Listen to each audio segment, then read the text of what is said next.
welcome back in Happy Time Show. Semoga kalian sehat selalu ya. Di tayangan kali ini kita akan membahas mengenai hiburan masa kini. Nah, kali ini kita akan mewawancarai teman kita yang hobi nih dalam berkreasi di aplikasi TikTok. Bisa diperkenalkan dirinya? Perkenalkan, nama saya Ayu Kadek Septiana Handayani dari kelas 10 IPS 1. Perkenalkan, nama saya Nilurita Wulandari dari kelas 10 MIPA 2. Nah, di sini kita akan berbincang-bincang sedikit nih dengan Septiana juga Rita. Untuk Septiana dan Rita, dari mana sih awal kamu bisa tertarik dalam dunia TikTok? Kalau dari saya melihat konten-konten kreasi TikTok di media sosial seperti Instagram. Kemudian saya tertarik untuk mencobanya. Dan setelah saya mendownload aplikasi TikTok, saya melihat konten-konten menarik seperti video pemandangan alam yang dikreasikan dengan musik-musik kekinian sehingga terlihat lebih menarik.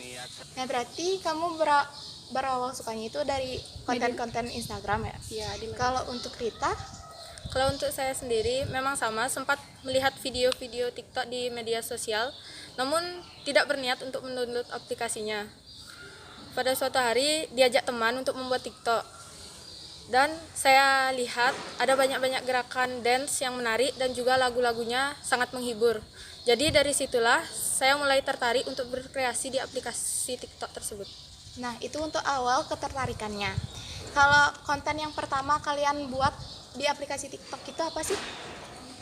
Dulu saya pas baru-baru membuat konten di aplikasi TikTok itu, saya mencoba gerakan dance. Dulu sih yang paling ngehitsnya itu gerakan ubur-ubur itu. Iya.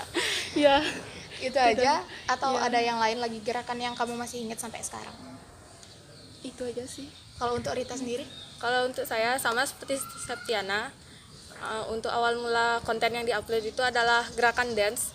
Dan yang paling saya ingat itu adalah gerakan dance mama muda yang saya buat dengan teman-teman saya. Oke.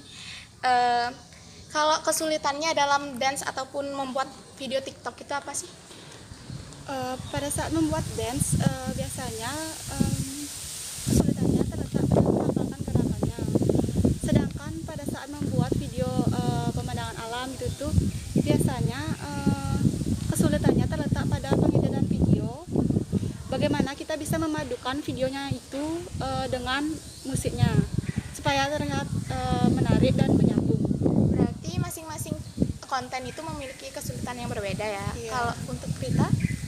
Kalau untuk saya sendiri agak-agak mirip dengan Septiana, tapi di sini saya lebih suka di aplikasi TikTok itu yaitu membuat konten dance. Yang paling susah yang pertama itu menentukan lagu, yang kedua itu menghafalkan gerakan, dan yang ketiga yaitu menyesuaikan ketepatan gerakan dan irama lagu. Wah, cukup sulit juga ya.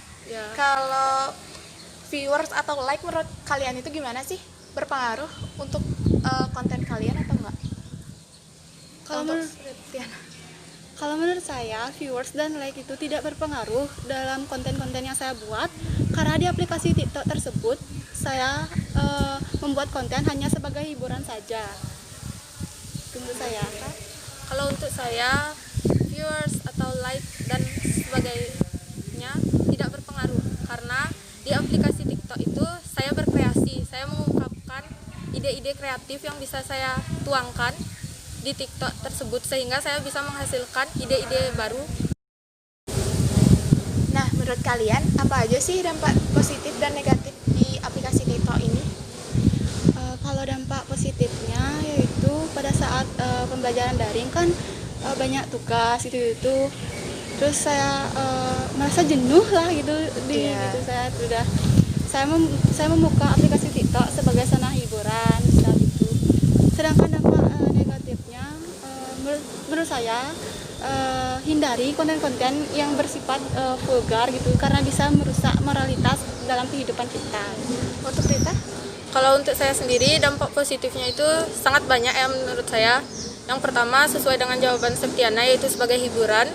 Dan yang kedua, di video TikTok tidak aja menampilkan video-video dance atau pemandangan, tapi di sana juga ada yang mengupload video-video pembelajaran seperti matematika, sejarah, dan juga lain-lain.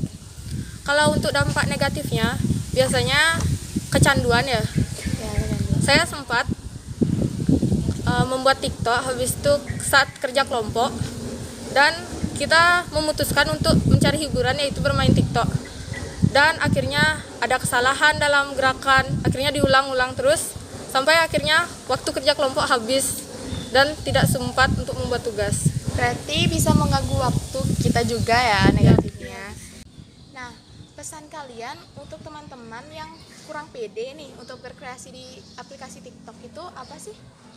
Sebenarnya saya sih juga dulu malu-malu membuat konten-konten TikTok itu, ngepostnya juga di media sosial. Saya juga malu-malu sebenarnya, tapi saya memberanikan diri untuk mengepostnya mulai dari story IG dan status WhatsApp. Saya juga memberanikan diri itu. Berarti kunci awalnya itu berani ya? Iya. Berani dan ada minat yang kedua. Untuk Rita sendiri, Kalau untuk saya itu jangan menghiraukan komentar orang lain selagi hal itu masih bersifat positif. Kenapa kita harus malu? Seharusnya kita tumbuhkan rasa percaya diri yang kuat agar bisa menyalurkan. Misalnya orang-orang lain tuh menonton video kita, jadi mereka bisa terinspirasi. Wah, kontennya dia nggak seburuk yang kita kira. Ternyata konten itu bermanfaat. nah kunci dari Rita sendiri mungkin itu percaya diri, ya, Keberanian juga. ya keberanian, minat dan percaya diri. Nah, itu dia tadi bincang-bincang kita bersama Septiana dan juga Rita. Semoga kalian terinspirasi dan juga bermanfaat untuk kalian ya. Jangan lupa untuk like, comment, and subscribe. See you in the next video. Bye!